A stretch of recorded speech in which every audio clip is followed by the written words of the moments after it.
अस्सलाम वालेकुम। ये एक बिल्कुल नया किस्म का केस है। इसको मैग्नीशियम, कैल्शियम और फास्फोरस की डेफिशिएंसी है और ये लोग हैं ये इसको खुश्क चारा और वंडा वगैरह डालते हैं। सब्ज़ चारा तो साल में एक दो दफ़ा ही डालते होंगे। तो इसमें यानी कि सब्ज़ चारे की वजह से जिस्म में मौजूद यानी कि कैल्शियम, फास्फोरस और इसके साथ मैग्नीशियम सल्फेट की बहुत ज़्यादा डेफिशिएंसी की वजह से ये भैंस यानी कि संगल को, रस्से को, जो गले में रस्सा बांधा हुआ है, यानी कि जब भी ये खड़ी होती है भैंस उसको खींच कर खड़ी होगी। अगर ये खोल दिया जाए इसको जहाँ से ये बांधा जाता है जानवर को, तो ये जानवर ज़ोर लगा कर एक साइड पे निकल जाएगा। इसका दिमाग यानी कि नर्वाइन जो अलामत है, दिमागी अलामत जो है, ये भी आपको महसूस होगी। ये इसके यानी कि समझ लें कि इसकी आंखों को नज़र नहीं आ रहा और ये ऐसे लग रहा है जैसे ये दीवार नहीं है, इसके लिए खुला मैदान है, दीवार के साथ टकरा जाती है और टकरा कर गिर जाती है। इसलिए इसको मजबूरी तौर पर इसको बांध दिया जाता है। और इसका इलाज क्या होता है, अक्सर लोग तो इसका जवाब दे देते हैं, लेकिन मैं तो अल्हम्दुलिल्लाह से केसों को काफ़ी हद तक यानी कि केसों को हैंडल और तजर्बाकार तरीक़ेकार के मुताबिक 100% तक हम कामयाब तरीके से बचा सके हैं, बचा चुके हैं। इसका हम क्या तरीक़ाकार करते हैं, हम इसको लेते हैं मैग्नीशियम सल्फेट को 50 ग्राम और NS या रिंगर का पानी लेते हैं, वाटर लेते हैं 100 ml। इनको किसी खाली बोतल में मिक्स करके अच्छे तरीके से मिक्स कर लें। 10 से 15 मिनट इसको हिला लें। हिलाने के बाद सब कुटानियस देते हैं और इसको स्किन में फैला देते हैं।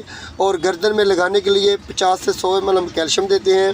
फास्फोन इंजेक्शन 20 ml देते हैं और साथ नीरोफास 20 ml देते हैं और इसके साथ डी कम्प्लेक्स का 20 ml ये IV इंजेक्शन देते हैं। और गर्दन में लगाने के लिए सोलोमेन 10 ml का इंजेक्शन देते हैं।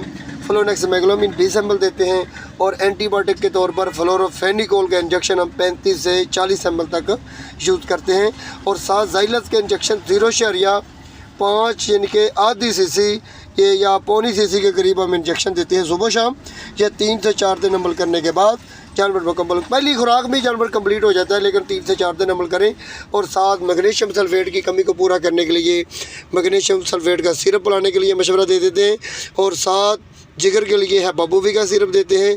और एक किल्जामून एक सिरप आता है, वो 100 ml सुबह 100 ml शाम के तौर पर पिलाते हैं, जिससे इसका मिनरल डेफिशिएंसी पूरी हो जाती है, विटामिन की कमी पूरी हो जाती है, जिससे जानवर दोबारा रिपीट नहीं होता। मेन चीज़ तो होती है दोबारा जानवर को रिपीट ना हो जाए।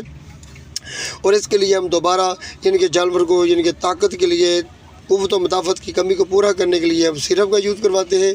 और साथ जिगर के लिए और साथ हम मैग्नीशियम सल्फेट का सिरप भी पिलाने के लिए देते हैं, जिससे जानवर ठीक हो जाए। ये देखिए हम ना ये ड्रिप में तैयार कर रहे हैं। मैग्नीशियम सल्फेट की साशा लिया और 200 ग्राम का, उसमें से 50 ग्राम हमने लिया। रिंगर या NS की बोतल में पानी में यानी कि एक खाली शीशी में बोतल में लेकर इसको मिक्सिंग किया। मिक्सिंग करने के बाद इसके अंदर ड्रिप सेट और हवा निकालने वाली सुई लगाई और इसको हमने सब कंटिन्यूअस तौर पर यूज़ करवाया।